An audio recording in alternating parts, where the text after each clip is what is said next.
नमस्कार, आप देख रहे हैं सीधा सवाल। मैं हूं आपके साथ आदित्य द्विवेदी। आज हम बात करेंगे सीधे सवाल में पोस्ट पोल जो अलायंस होने जा रहा है उसकी सुगबुगाहट जो है वो तेज हो गई है। कांग्रेस ने 2 विधानसभाओं में अपने प्रत्याशियों को हटा दिया, वहां पर प्रत्याशी नहीं उतार रही है। एक जसवंत नगर सीट है जहां से शिवपाल यादव लड़ रहे हैं और दूसरी जो है वो है करहल, अखिलेश यादव की सीट।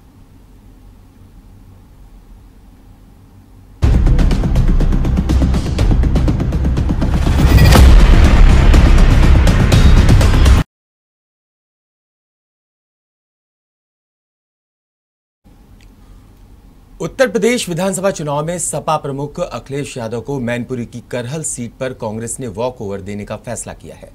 इतना ही नहीं, शिवपाल यादव की जसवंत नगर सीट पर भी कांग्रेस प्रत्याशी नहीं उतार रही है। हालांकि कांग्रेस ने करहल सीट पर अपना प्रत्याशी घोषित कर दिया था, लेकिन मंगलवार को नामांकन करने से रोक दिया है। यानी इस सियासी रण क्षेत्र में वॉक ओवर की पहल के साथ साथ पोस्ट पोल अलायंस की सुगबुगाहट साफ नजर आ रही है। अखिलेश की वॉकओवर वाली सियासत।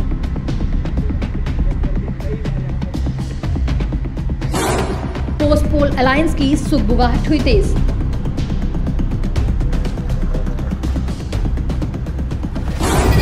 ये मास्टर स्ट्रोक दिला सकता है अखिलेश को जीत।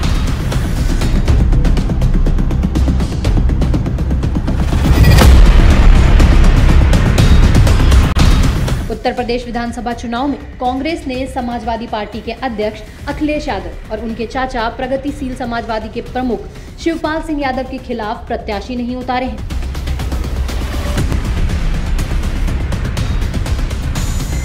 इन दोनों विधानसभा क्षेत्रों में मंगलवार को नामांकन पत्र दाखिल करने की प्रक्रिया पूरी हो गई है।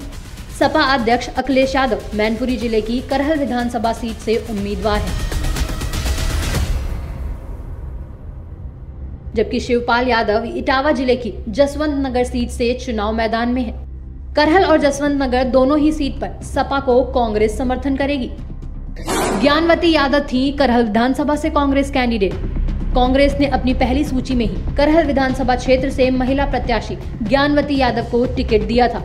सपा ने उस समय तक अखिलेश यादव को यहां से प्रत्याशी नहीं बनाया था,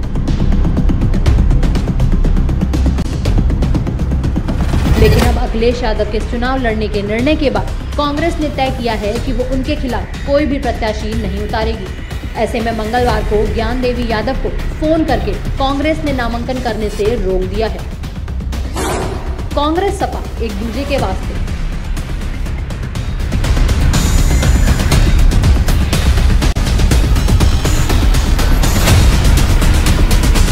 दरअसल समाजवादी पार्टी गांधी परिवार के खिलाफ अमेठी और रायबरेली संसदीय सीट पर अपना उम्मीदवार नहीं उतारती है।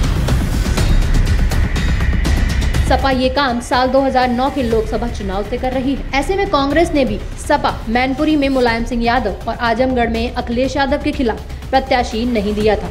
इतना ही नहीं, कन्नौज सीट पर भी डिंपल यादव के खिलाफ किसी को प्रत्याशी नहीं बनाया था। Political desk, JMD news.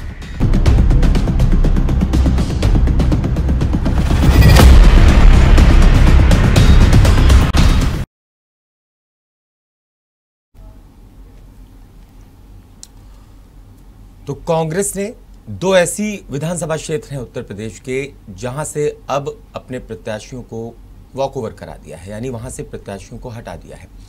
Gyanvati Yadav को करहल से प्रत्याशी घोषित किया गया था, लेकिन नामांकन करने नहीं दिया गया।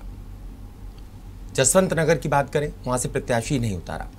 कुल मिलाकर के क्या ये पोस्ट पोल की सुगबुगाहट है, अलायंस की सुगबुगाहट है? आगे चल के क्या कुछ होने वाला है? क्या उसकी तस्वीर साफ हो रही है? क्योंकि प्रियंका गांधी भी अपने बयानों में जब कुछ शब्द, कुछ वाक्य निकालती हैं, वो कहती हैं साफ तौर पे बीजेपी को छोड़कर किसी से भी गठबंधन वो कर सकती हैं। तो फिर प्री पोल क्यों नहीं? यानी कि चुनाव से पहले गठबंधन कर लेना चाहिए था। 2017 में किया तो था एक बार, 2022 में भी कर लेना चाहिए था। 2017 में चुनाव के पहले गठबंधन कर लिया था। अब जो है सुगबुगाहट जो है 2022 के जब चुनाव हो जाएंगे, क्या उसके बाद गठबंधन करेंगे? पिछली बार 54 सीटें मिली थी दोनों को, समाजवादी पार्टी और कांग्रेस को। बीजेपी को अकेले 312 मिली थी और बीजेपी प्लस को 325 मिली थी। इसी पर चर्चा करने के लिए आज हमारे साथ पैनल है। कांग्रेस से हमारे साथ मोहित दीक्षित हैं और साथ ही साथ समाजवादी पार्टी से मकर ध्वज यादव जी हमारे साथ हैं। आप दोनों का स्वागत है। सबसे पहले मैं आपके पास आऊंगा मोहित, क्या वजह है दोनों जगह से प्रत्याशी न उतारने की? देखिए, कांग्रेस की मूलभूत चीज़ होती है वो विचारधारा। अगर हमारी विचारधारा के साथ कोई दल है जो विचारधारा से कहीं ना कहीं अपने आप को उस लाइन का पाता है, लाइक माइंडेड पाता है, तो कांग्रेस और समाजवादी पार्टी भी पूर्व में कांग्रेस के हमारे वरिष्ठ नेताओं के खिलाफ प्रत्याशी नहीं देती रही है। तो उसी परंपरा को आगे बढ़ाते हुए ये करहल और जसवंत नगर सीट रही है। ये पहली बार नहीं हुआ है। अक्सर मुलायम सिंह जी के परिवार से जो सीटें होती हैं, हाँ, उसमें कांग्रेस अपनी एक शिष्टाचार के नाते उन पर प्रत्याशी अक्सर नहीं उतारती आई है। उसी कड़ी को इस वाले चुनाव में भी देखा जाए। इससे ज़्यादा संभावनाएं तलाशने का अभी कोई जरिया नहीं है, क्योंकि अभी चुनाव का वक्त चल रहा है। अभी कांग्रेस प्रियंका गांधी जी के नेतृत्व में युवाओं और महिलाओं की आवाज़ को लेकर के, गरीब बेरोजगारों की आवाज़ को लेकर के, किसान मजदूरों की आवाज़ को लेकर के आज मैदान पर डट चुकी है। कांग्रेस का एक एक कार्यकर्ता जो भी गलत नीतियां रही पिछले 32 साल में, इस प्रदेश को जो बंटाधार करने वाली नीतियां रही, उनके खिलाफ आज घर घर जा करके कांग्रेस के दावे को मजबूत कर रहा है और आने वाले जो परिणाम होंगे वो कांग्रेस के फेवर में होंगे। इसको करने की कोशिश कर रहा है। मकर ध्वज यादव जी, एक बात बताइए, क्या कांग्रेस को पहले से ही आप लोगों ने बात कर ली है या पहले से ही तय हो गया है कि हाँ भाई हमें पोस्ट पोल अलायंस करना है और इसी के तहत ये सब चल रहा है कि जो आपकी सीट है, 2 सीटें वहाँ पर जो कह सकते हैं वीआईपी सीट है, क्योंकि एक तरफ चाचा हैं एक तरफ भतीजा हैं और दोनों ही ये दावा कर रहे हैं कि दोनों जीतेंगे, लेकिन दोनों में सबसे ज़्यादा वोटों से कौन जीतेगा इसकी बात करते हुए शिवपाल यादव नजर आते हैं। कांग्रेस के लिए दरवाजे खुले हैं चुनाव बाद। सर, आपको बहुत बहुत धन्यवाद। भारतीय जनता पार्टी का एकमात्र विकल्प समाजवादी पार्टी है उत्तर प्रदेश में।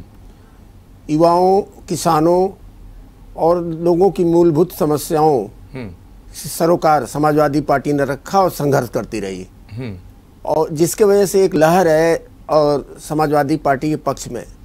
अच्छा। और हम कह सकते हैं कि more than 300 seats Samajwadi party स्वयं जीतने की स्थिति में है। अच्छा। फिर भी अगर कोई पार्टी, कोई सेकुलर पार्टी अगर समाजवादी पार्टी का सहयोग करना चाहती है तो उसका स्वागत है, क्योंकि प्रदेश को पुनः पटरी पर लाना है। डेवलपमेंट और डिजिटलाइजेशन करते हुए प्रदेश को में खुशहाली लाने के लिए समाजवादी पार्टी का विजन है, और उस दिशा में अगर कोई भी पार्टी समर्थन करती है हमारी सोच को, समाजवादी पार्टी की सोच को, पहले से ही समर्थन ले लीजिए ना, पहले गठबंधन कर लीजिए ना। अच्छी बात है, 2017 में किया था, नतीजे आपने देखे थे। सर, समाजवादी पार्टी का एक्सपीरियंस अच्छा नहीं रहा बड़े दलों से। अच्छा। जब भी अलायंस हुआ उसका एडवांटेज दूसरी पार्टीज को मिल गया, लेकिन समाजवादी पार्टी को उससे कोई खास एडवांटेज नहीं मिला। हाँ। बड़े दलों की बात कर रहा हूँ। इसलिए इस बार समाजवादी पार्टी छोटे दलों से, लाइक माइंडेड लोगों से ही अलायंस कर रही है। बाकी आगे क्या, आगे तो हमें, हाँ जी सर, तो आगे कोई हमें नहीं लग रहा है कि आवश्यकता पड़ेगी। We are going to cross 300 seats in Uttar Pradesh. अच्छा अच्छा, ऑन आवर सेल्फ।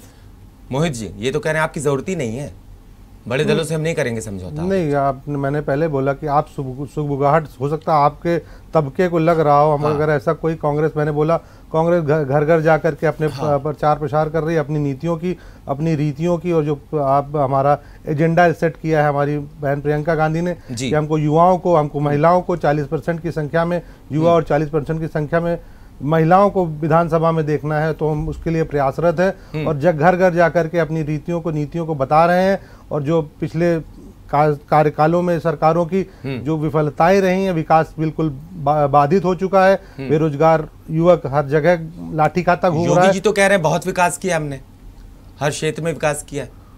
नहीं, योगी जी तो विकास के पर्यायवाची खुद को बताते ही हैं। वो केवल खुद ही जानते कौन सा विकास किया है, वो योगी जी ही बता सकते हैं उन्होंने कौन सा विकास किया। आज हमने देखा प्रयागराज में लाठी खाते हुए युवाओं को, इलाहाबाद में सर मुड़वाती हुई शिक्षक मित्रों को, किसानों को और नौजवानों को, जहां पर देखिए आज लाठी खाता हुआ 5 साल बीता है। कहीं कोई आप उस विकास की बात करें तो विफलता ही मिलेगी।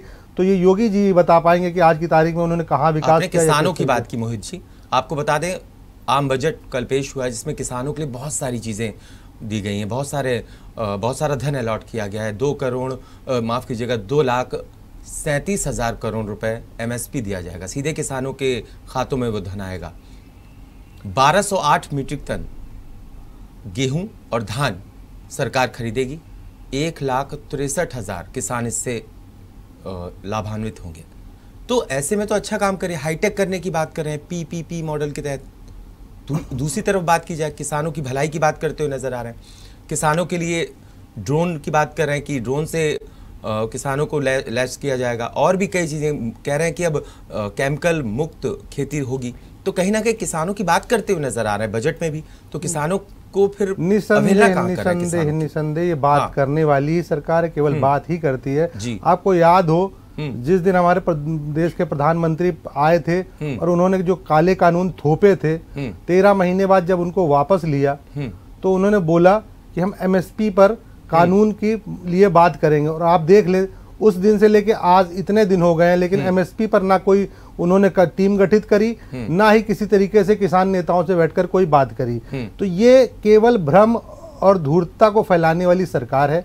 इसके जो भी बातें होती हैं केवल एक जुमला होती हैं। ये जो MSP पर इतने लाख करोड़ रुपए, इन्होंने 20 लाख करोड़ रुपए कोरोना के टाइम भी तो दिया था, वो कहाँ गया? क्या हिसाब है उसका? आज तक क्या हिसाब है? कौन हिसाब दे रहा है? 20 लाख करोड़ कहाँ गया? नहीं, तो ये केवल बातों की सरकार है। इनको ना देश चलाना आता है ना प्रदेश चलाना आता है। जब ये देश और प्रदेश चलाने में विफल हो जाते हैं तो अपने ध्रुवीकरण वाले एजेंडे को बढ़ाने की कोशिश करते हैं। पर आज जनता समझदार हो गई है, वो इनके इन ध्रुवीकरण वाले मुद्दों को नकारती हुई अपने मुद्दों की बात इनको रख रही है। तभी आज आप देख रहे हो हमारे पश्चिम की बेल्ट में जो भाजपा नेता कहीं भी प्रचार करने की कोशिश करता है, उसके साथ जनता सवाल जवाब और संवाद की क्या स्थिति कर रही है वो आप मीडिया बंधु बड़ी अच्छे तरीके से जान रहे हैं। तो आज ये जवाब देने बैठा है उत्तर प्रदेश। ये जो 10 तारीख को जो परिणाम आएगा, जो चुनाव होंगे, वो 10 तारीख को आज का उत्तर प्रदेश हमारा उत्तर दे देगा कि इस सरकार को, बाबा जी की सरकार को, ये मोदी जी के निरंकुश सरकारों को हम सत्ता से बाहर करने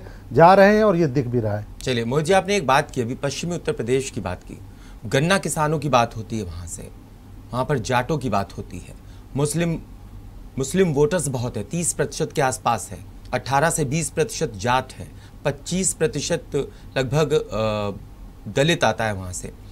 ऐसे में समाजवादी पार्टी के मकरध्वज यादव जी, मैं आपके पास आना चाहूंगा और मेरा सवाल बहुत सीधा सा है, सीधा सा जवाब दीजिए कि रालोद के साथ मिलकर के लगभग 136 में से कितनी सीटें आप निकाल देंगे? पश्चिमी उत्तर प्रदेश में 136 है, पिछली बार 109 मिली थी, आप ये समझिएगा। 42.54% वोट भी बीजेपी को मिला था।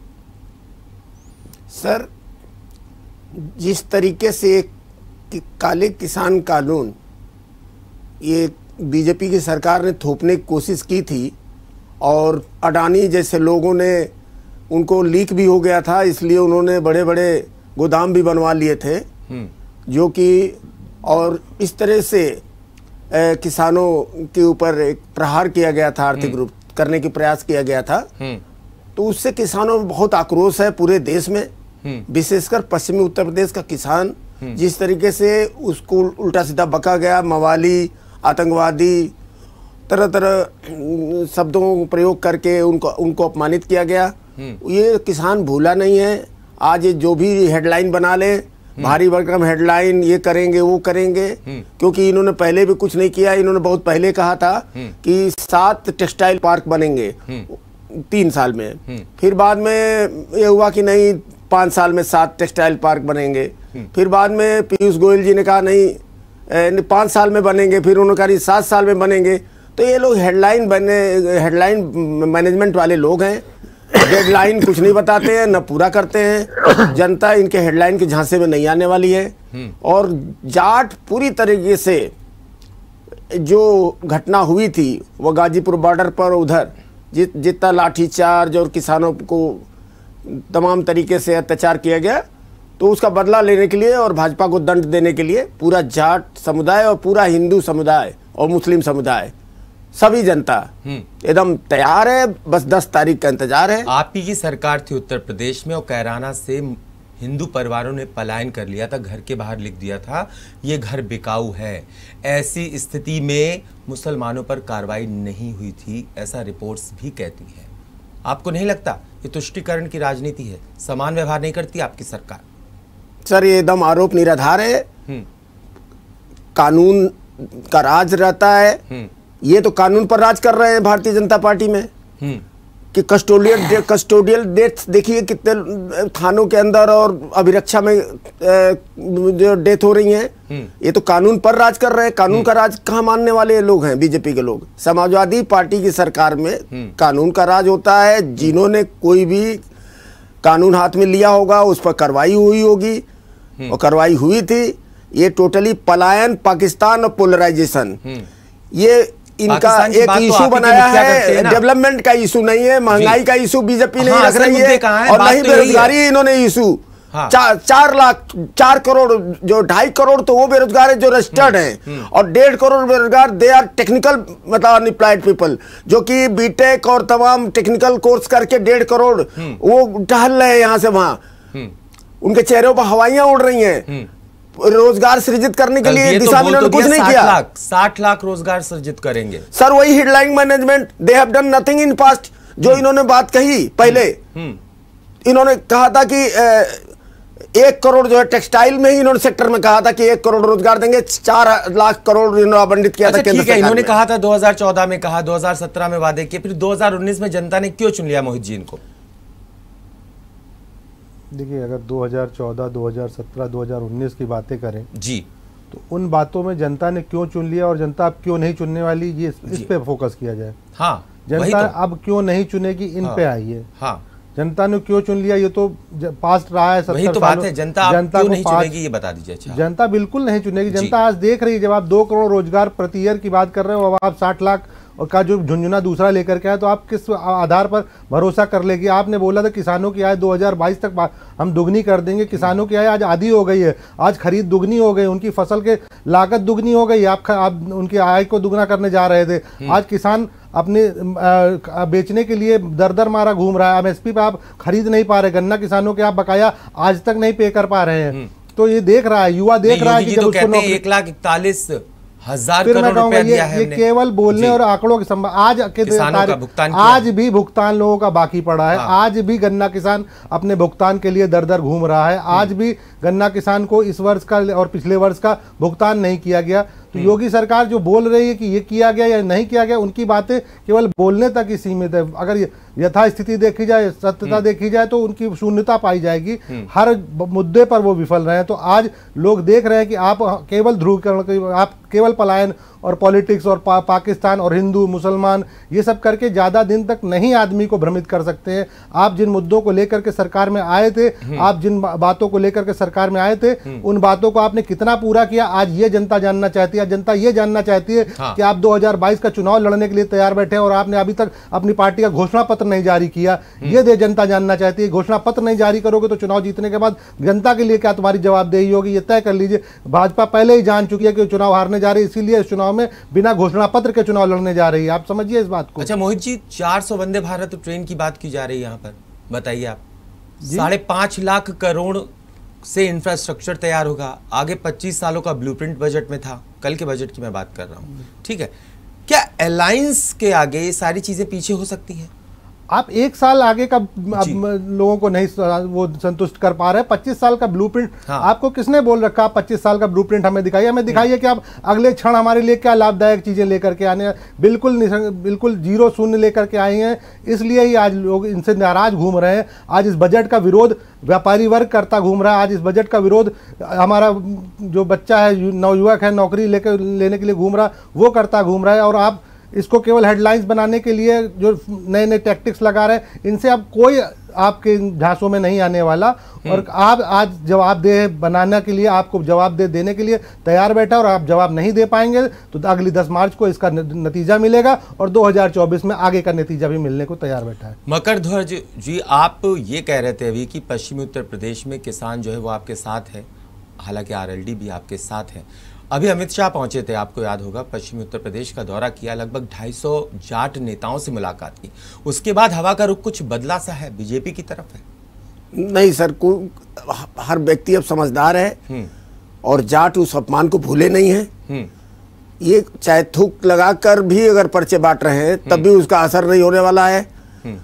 इस एक गृह मंत्री, आज स्थिति ये है कि बताइए, कोई उसका असर नहीं होने वाला है। इस सरकार को जाना है, सुपड़ा साफ है, 10 मार्च भाजपा साफ। अच्छा, 10 मार्च को भाजपा साफ, इतना ओवर कॉन्फिडेंस है आपको? ओवर कॉन्फिडेंस नहीं सर, कॉन्फिडेंस है कि because they have done nothing. पूरा 10-5 साल इन्होंने बर्बाद कर दिया, उत्तर प्रदेश को पीछे ढकेल के रख दिया। जिस स्पीड से उत्तर प्रदेश में काम चल रहा था, समाजवादी सरकार में डेवलपमेंट वर्क हो रहे थे, डायल 100 से लेकर और एक्सप्रेसवे और तमाम और रोजगार के लिए काम हो रहे थे, इन्होंने पूरी तरह से ठप कर दिया। और खाली वही बस। बताइए, अभी एक बयान दिया था योगी जी ने, कहा था कि मैं कैराना में, इशारा उनका जिस तरफ था आप समझ जाएंगे, जनता भी समझती है, कि मैं गर्मी में भी शिमला जैसा माहौल कर दूंगा, ठंडा कर दूंगा। और आज भी उन्होंने मथुरा में कहा है कि माफियाओं की गर्मी मैं ठंडी कर दूंगा। सर दूसरी तरफ आपके जो मुखिया हैं उनका बयान आ जाता है कि वोट मांगने आए, चर्बी, समझ जाइए अब आप, चर्बी का जिक्र करते हैं। जी सर, जिनके पास विजन नहीं होता और ये प्लान और योजना लागू करने के लिए दिमाग चाहिए, तो अब नहीं तो बयानबाजी इस तरह बयान मतलब दिमाग है नहीं, प्लान, कोई योजना का दिमाग, योजना की बात न करके मारकाट और ये और गर्मी ठंडी, ये सब एक मतलब ये सब चीजें एक काम नहीं करने वाली हैं। पब्लिक को काम चाहिए, पब्लिक को डेवलपमेंट चाहिए और रोजगार चाहिए और महंगाई से निजात चाहिए। पब्लिक उन इश्यूज पर वोट करने जा रही है। किसानों का और ये जो गौशालाओं में भ्रष्टाचार है, व्याप्त है, वो इशू है। छूटा जानवर जो है चर जा रहे हैं खेतों को, वो किसानों को तबाह कर रखा है, ये सब इशू है। ये सब गर्मी और ये सब एक पढ़े लिखे का, ये पब्लिक इसको एकदम रिजेक्ट कर देगी, इसका और उल्टा असर पड़ेगा। अच्छा, ठीक है। मोहित जी, ये बताने की कोशिश कीजिए कि 403 विधानसभा वाला इतना बड़ा राज्य और आपको 2017 में 7 सीटें मिलती हैं। ऐसे में आपकी जो महासचिव है और यूपी का प्रभार भी उनके जिम्मे है इस वक्त, प्रियंका गांधी जी, वो कहती हैं कि हम सरकार बनाएंगे। हालांकि उन्होंने कुछ बहुत अच्छे कदम भी उठाए हैं। उन्होंने 40% जो सीटें हैं वो महिलाओं को देने की बात की, 40% युवाओं को देने की बात की और 20 में अन्य। उनका एक अलग तरीके से विजन चल रहा है। वो कहती हैं लड़की हूँ, लड़ सकती हूँ। आपको लगता है कि रिवाइवल होगा, मतलब कुछ नया होगा? 7 से 204 मिल सकती है, 204 तक पहुँच सकता है ये आंकड़ा, 203 तक पहुँच सकता है ये आंकड़ा। देखिए द्विवेदी जी, अगर हम चिंतन करें जी तो पिछले 32 साल या 30 साल की राजनीति में उत्तर प्रदेश ने केवल और केवल जाति धर्म के आधार पर, आप मंडल कमीशन के बाद की बात, मैं मंडल कमीशन के बाद की बात कर रहा हूँ, जब आखिरी मुख्यमंत्री उत्तर प्रदेश में कांग्रेस सरकार ने दिया था उसके बाद की बात कर रहा हूँ। तो उसके बाद उत्तर प्रदेश को जाति धर्म के नाम पर इतने तरीके से बरगलाया गया, बांटा नहीं गया, बरगलाया गया, अपनी सत्ता नहीं बांटा ही गया। माई फैक्टर चल रहा है एक तरफ डीएम फैक्टर चल रहा है, बिल्कुल बरगलाया गया ताकि सत्ता प्राप्ति हो सके। तो हमारा वोटर कहीं ना कहीं कभी इनके बरगलाने पे, कभी जाति के बरगलाने पे, कभी धर्म के बरगलाने पे आता रहा और निरंतर इनकी सत्ता देता रहा, इनको सरकारें देता रहा। लेकिन आज भी वो देख रहा है वही गन्ना किसानों के मुद्दे, वही कल कारखाने जो कांग्रेस के सरकार में चला करते थे वो बंद पड़े हैं, वही सब मशीनरियाँ, वही जो विद्युत उत्पादन जितना कांग्रेस ने करके गया था उसके बाद से थोड़ा बहुत बढ़ा हो या बढ़ा हो, रोडें सड़कें इंफ्रास्ट्रक्चर ये सब हाईवेज, ये कांग्रेस। आज आप उत्तर प्रदेश के, आप मेट्रो की हम बहुत जोर शोर से बातें करते हैं, एक्सप्रेसवेज की बहुत जोर शोर से बातें करते हैं। अगर हम एक्सप्रेसवेज और मेट्रोज को देखें तो उत्तर प्रदेश से छोटे राज्यों में ये सब चीजें आज के 10-20 साल पहले आ चुकी हैं। आज जिनको मुद्दा लेकर के हमारे माननीय अखिलेश यादव जी या हों या योगी जी हों, इनको लेकर के अपने को विकास पुरुष बताते हैं, और ये सब मुद्दे ऐसे हैं जो हम बहुत दिल्ली जैसे छोटे राज्य में आज से जाने कब 20-30 साल पहले से आ गए हैं। क्यों आ गए? क्योंकि वहाँ पर जो राजनीति होती थी वो विकास की होती थी, मुद्दों की होती थी। पर पिछले 32 सालों से कांग्रेस के ना होने से, कांग्रेस के हाशिए पर जाने से उत्तर प्रदेश भी हाशिए में चला गया है। आज स्थिति आई है, उसको देख करके प्रियंका जी ने जब बागडोर संभाली, तो आज संख्या बल की बात अगर जो करते हैं, हमारे कई विपक्षी लोग जातिगत संख्या बल की बात करते हैं। आप तो मुद्दा अगर आप देखें तो संख्या बल में तो हमारी नारी शक्ति भी संख्या बल में आधी है।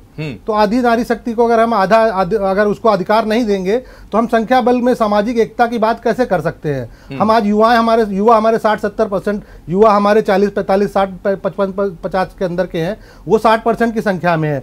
अगर हम उनको प्रतिनिधित्व नहीं देंगे, उनको केवल और केवल बरगलाते रहेंगे, उनको नहीं पहुंचाएंगे उस मंच पर जहां पर जो सदन है, जो हमारे लिए कानून बनाता है, जो हमारे लिए योजनाएं बनाता है, उनको योजना बनाने वाला मेकर बनाना चाहिए। उन मुद्दों को लेकर के आपको अधिकार देने के लिए आप अधिकार छीनिए, आप आकर अधिकारियों के लिए लड़ने की जगह आप खुद दूसरों का अधिकार दीजिए। इस तरीके का एजेंडा, इस तरीके की भावना को लेकर के जब प्रियंका गांधी मैदान में आई हैं, तो कहीं ना कहीं युवा उनसे कनेक्ट हो रहा है, महिलाएं उनसे कनेक्ट हो रही हैं। जो हमारा MY समीकरण है महिला और युवा, उसको लेकर के आशान्वित है कि इस बार भी MY है, मोदी और योगी नहीं, हाँ मोदी और योगी, क्योंकि वो और समाजवादी पार्टी का भी MY है, क्योंकि वो व्यक्तिवाद पर जीवित है ना, और यादव भाई वो व्यक्तिवाद पर जीवित है। समाजवादी पार्टी को भाई भाजपा वाले केवल व्यक्तिवाद पर जीवित है। एक मिनट पूरा कर लेने दीजिए। भाजपा व्यक्तिवाद पर जीवित है, उनका MY मोदी और योगी है। समाजवादी भी कहीं ना कहीं उसी कड़ी को बढ़ाते हुए हिंदू को जाति में बांटने छिटक सा गया है वोटर। नहीं, मुस्लिम भी आपसे छिटक से गए। बिल्कुल स्वीकार कर रहा हूं मैं, छिटक गया था, तभी हमारी छिटका हुआ नजर आ रहा है। बिल्कुल छिटक गया था जी, तभी हमारी पार्टी हाशिए में गई और हमारे उत्तर प्रदेश का विकास भी हाशिए में गया। लेकिन कहीं ना कहीं आज चिंतन का, मैंने पहले ही बोला, आज चिंतन का विषय है, और चिंतन का विषय, आज चिंतन के विषय को लेकर के ही प्रियंका जी आई हैं। हाँ। और शक्ति देने के लिए आई हैं। हाँ। हमारी महिला को, हमारी 50% आबादी को शक्ति देने के लिए आई हैं। हमारी युवा शक्ति जो 50 साल की है, वो 60% 70% है, उसको शक्ति देने के लिए आई कि आप उन घाघ चेहरों नहीं अभी आप देखिए, कभी भी वो कभी सपा का दामन पहने रहते हैं, कभी जाकर भाजपा का चेहरा लगा लेते हैं, कभी वो बसपा का चेहरा लगाकर वही घूमते रहे हैं। इन पिछले 30 सालों में मलाईदार पदों पर वही घूमते रहे, केवल पार्टी का झंडा बदल करके, पार्टी और टोपी का झंडा बदल करके रहे हैं। तो ये देख रही है हमारे आज का युवा कि हमको ठगने के लिए आप दल बदल कर लेते हैं, आप दल के साथ सौदा कर लेते हैं, आप विचारधारा के साथ सौदा कर लेते हैं, लेकिन हमको कुछ लाभ नहीं दिला पाते। तो आज राजनीति हितों के अनुसार बदल रही है, अपने लाभ के, अपनी मलाई के हिसाब बदल रही है जी, अपने हितों के साथ बदल जाती है। तो आज युवा जान रहा है ना कि आप टिकट मिल रही है,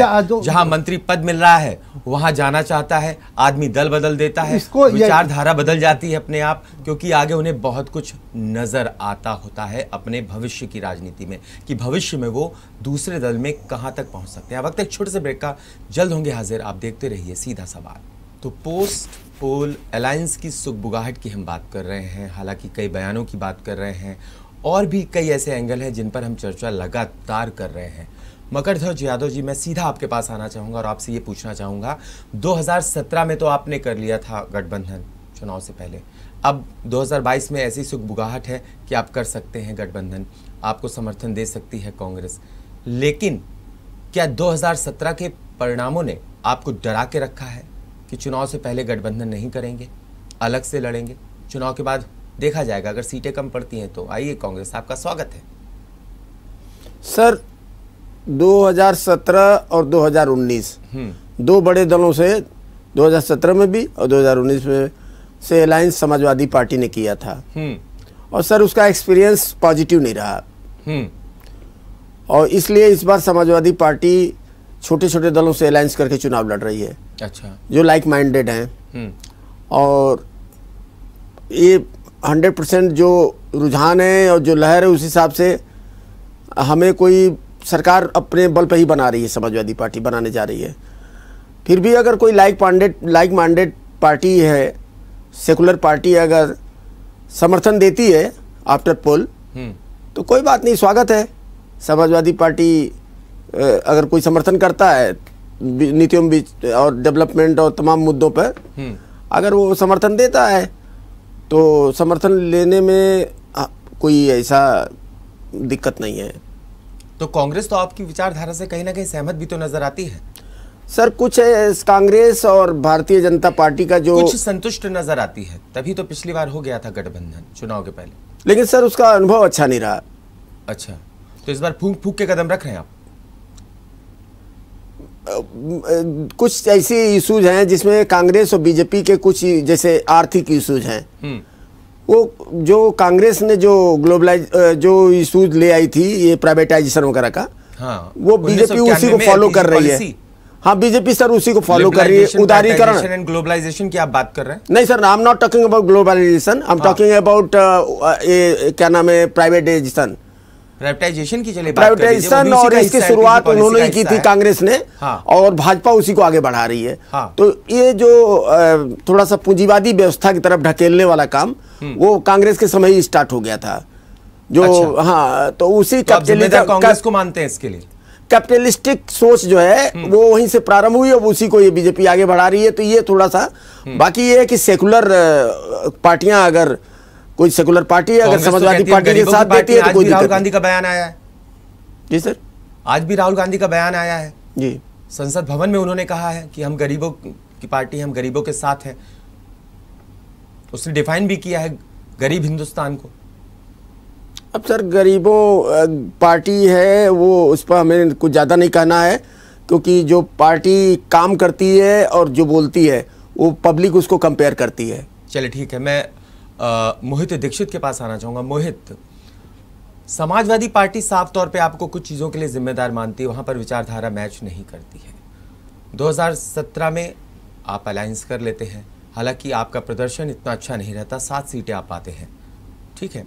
47 समाजवादी पार्टी को मिलती हैं, टोटल 54 मिलती हैं। लेकिन इस बार आपने अच्छा करने की कोशिश की है। अगर आपकी सीटें बढ़ती हैं, बिल्कुल सीधा सवाल का सीधा जवाब दीजिएगा, अगर आपकी सीटें बढ़ती हैं और उतनी ही सीटें या उससे थोड़ी कम सीटों की जरूरत समाजवादी पार्टी को पड़ती है, तो क्या आप समर्थन करेंगे? देखिए, गठबंधन करने की स्थिति में होंगे? वही बात मैं फिर से कहना चाहूंगा कि जो पिछले 32 सालों की राजनीति में कांग्रेस हाशिए पे गई है, ये कहीं ना कहीं उसमें गठबंधन, सरकारें जो गठबंधन उन्होंने किए सन 90 से लेकर के 2017 तक के, वो भी कहीं ना कहीं जिम्मेदार रहे। वो दूसरे को फलने फूलने का मौका प्रदान करते रहे। वो हमारी नीतियां रही, हो सकता उस समय उन चीज़ों का उतना लाभ नहीं मिल पाया। लेकिन अब वर्तमान में जब प्रियंका गांधी ने ठान लिया है कि जब हमको 403 विधानसभाओं में मजबूती से खड़े होना है, मजबूती से लड़ना है, उसमें हमारे विपक्ष में हमारे अगर सांप्रदायिक ताकतें हों रहें या हमारे लाइक माइंडेड लोग भी रहे हो, तो हम उनके खिलाफ भी हमें नई राजनीति के लिए लड़ाई करनी है। क्योंकि कहीं ना कहीं त्रुटियां समाजवादी और बसपा पार्टियों में भी रहीं, उनकी भी त्रुटियां ही रहीं, जो हमारी उत्तर प्रदेश की विकास की धारा कहीं ना कहीं बाधित हुई।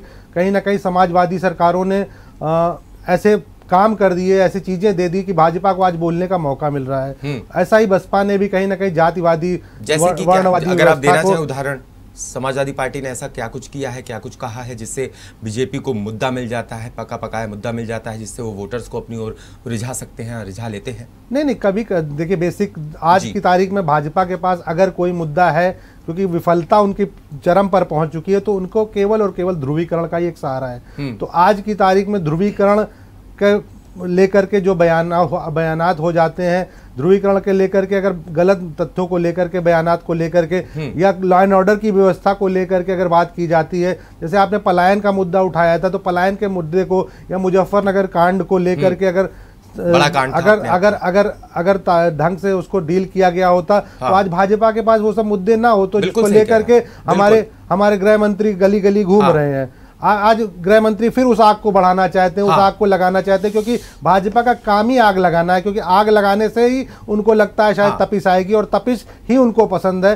तो आज बयानों से भी देख लीजिए, हमारे मुख्यमंत्री स्टेज पे आके बोल रहे हैं, ये एक मुख्यमंत्री लायक के स्तर का लगता है बात, लेकिन है, क्योंकि भाजपा का चाल चरित्र और चेहरा ही है ये। उनके प्रधानमंत्री भी कभी सोनिया जी को जर्सी गाय बोल देते हैं, कभी शशि थरूर को गर्लफ्रेंड 52 लाख की, 50 लाख की, करोड़ों की, पता नहीं क्या क्या। तो ये स्तर ही उनका है भाषा का। मर्यादाहीन भाजपा के लोगों का वक्तव्य रहता है, और ये वक्तव्य को बढ़ाने के काम कहीं ना कहीं कुछ ना कुछ समाजवादी साथी भी हमारे कर देते हैं। तो उनको उन चीज़ों से बचना चाहिए, जैसे आज पाकिस्तान को लेकर के, जिन्ना को लेकर के, इन सब चीज़ों को लेकर के जो मुद्दे भी नहीं है, जो आज के युवा का मुद्दा नहीं, जो आज भारत के हर व्यक्ति को, भारत का मैं चाहे हिंदू हो चाहे मुसलमान, उसको जिन्ना से कतई कोई लगाव नहीं। जिन्ना को अगर लगाव भी है तो मुझे लगता है शायद लाल कृष्ण आडवाणी को होगा, जिन्ना को लगाव भी है तो यशवंत सिन्हा को होगा, जिन्ना को लगाव भी है तो अटल बिहारी वाजपेयी को होगा। अब मुझे नहीं लगता भारत का कोई भी नवयुवक, कोई भी नौजवान, कोई भी बुजुर्ग जिन्ना को पसंद करता होगा, पाकिस्तान को पसंद करता होगा।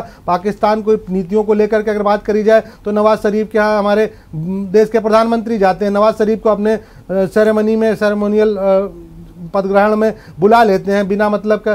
तो इन सब चीज़ों को आपने बढ़ाया और आप आरोपित करते हो विपक्ष को। विपक्ष तो हमेशा देश के लिए, देश की एकता अखंडता को बनाए रखने के लिए, उसी विचारधारा को जीने के लिए, गांधी की विचारधारा को जीने के लिए हमेशा तत्पर रहा और प्रयासरत रहा है। और गांधी ही इस देश के जो कड़कड़ में है और गांधी ही की विचारधारा को लेकर के फिर से राम राज्य स्थापित करने के लिए प्रयासरत होकर के 403 पे मजबूती से लड़ा जा रहा है। और मैं कहीं ना कहीं एक विचारधारा को, संभावनाओं को देखते हुए ये तय कर मान रहा हूं कि कांग्रेस मजबूती से आएगी।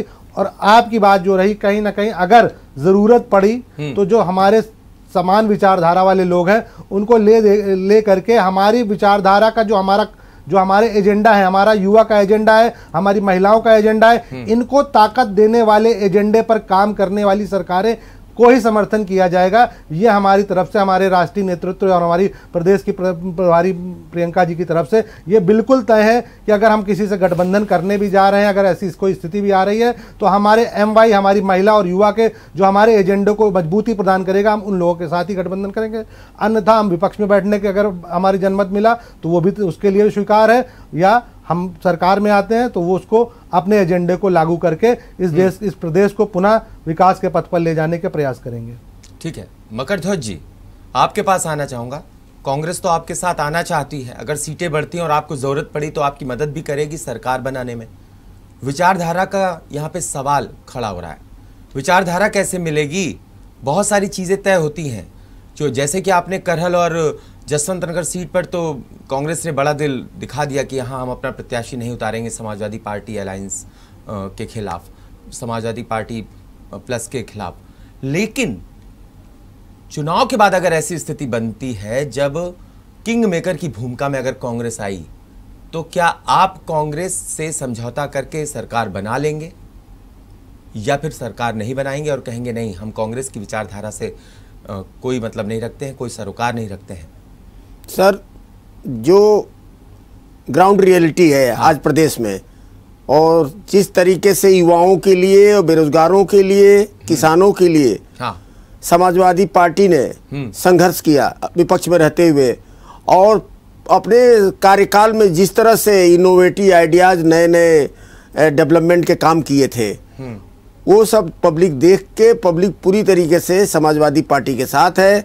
हमें पूरा भरोसा है कि 2/3 से ज़्यादा बहुमत से 300 से ज़्यादा सीटें समाजवादी पार्टी खुद जीतेगी और सरकार बनाने जा रही है। किसी की आवश्यकता नहीं पड़ेगी।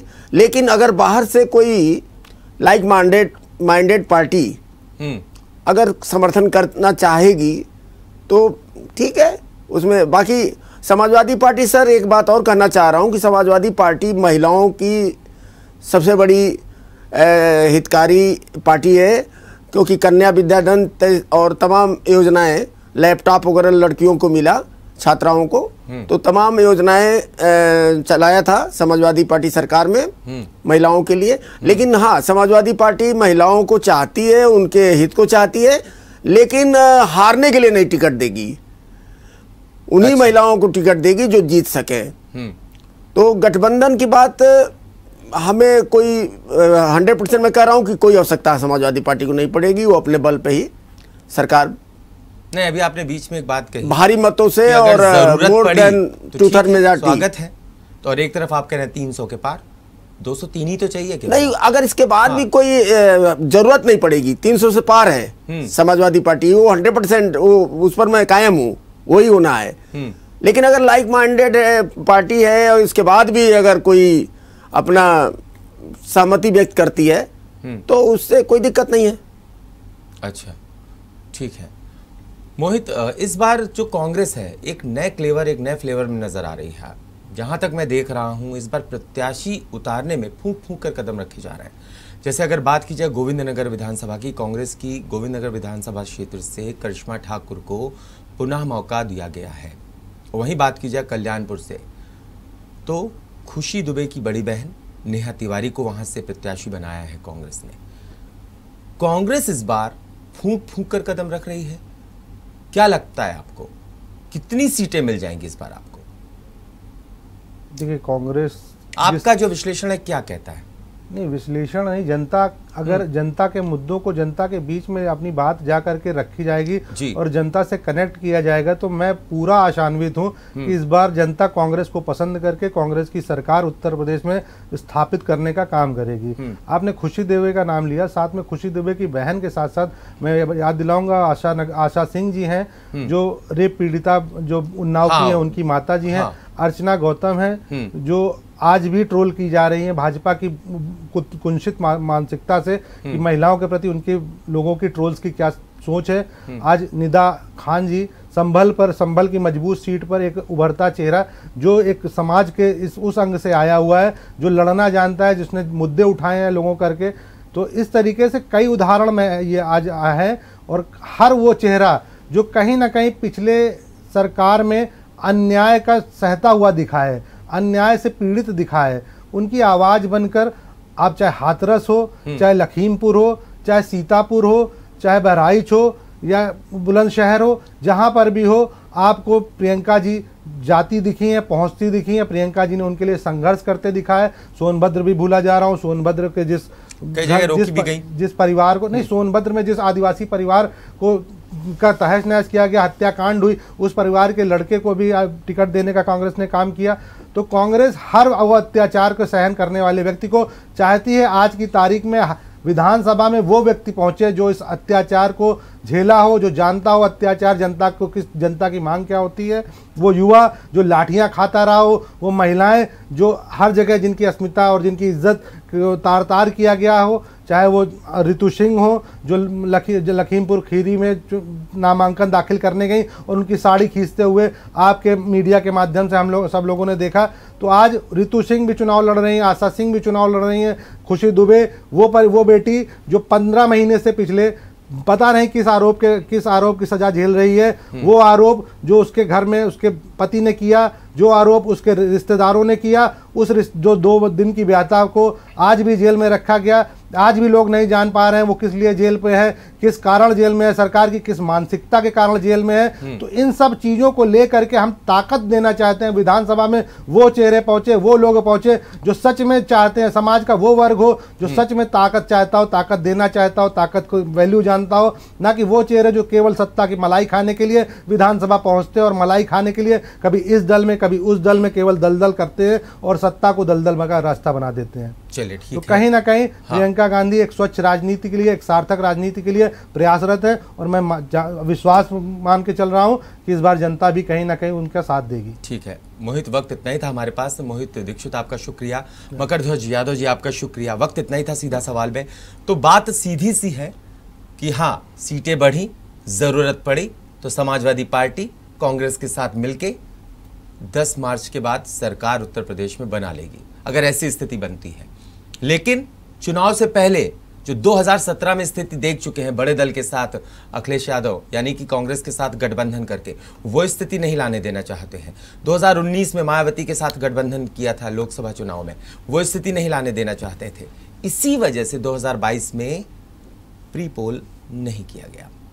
पोस्ट पोल कर सकते हैं अगर जरूरत पड़ती है तो। साथ ही साथ ये भी कह रहे हैं समाजवादी पार्टी के जो नेता है, वो ये भी कह रहे हैं कि जरूरत नहीं पड़ेगी, इतने ज्यादा वो अभी कॉन्फिडेंट नजर आ रहे हैं। तो सीधी सी बात है, जहां पर विचारधारा है वहां पर अवसरवादिता भी देखी जाती है राजनीति में, क्योंकि अगर किसी दूसरे को हराना है तो 4 को 1 होना पड़ता है। ये भी अक्सर देखा जाता है, घटक दल बन जाते हैं, और इस तरीके की चुनाव के बाद इस तरीके का जो गठबंधन है वो कई बार देखा भी गया है। वहाँ विचारधारा कोई मायने नहीं रखती है। फिलहाल सीधा सवाल में इतना ही। आप देखते रहिए JMT न्यूज़। अगर आपको हमारा वीडियो पसंद आया हो तो हमें लाइक करें, सब्सक्राइब करें और ज्यादा से ज्यादा शेयर करें। और हाँ, बेल आइकॉन दबाना ना भूलें ताकि हर खबर का अपडेट आप तक पहुंचे तुरंत। आप हमें इंस्टा, ट्विटर और फेसबुक पर भी फॉलो कर सकते हैं। हमारी ID है @JMT News।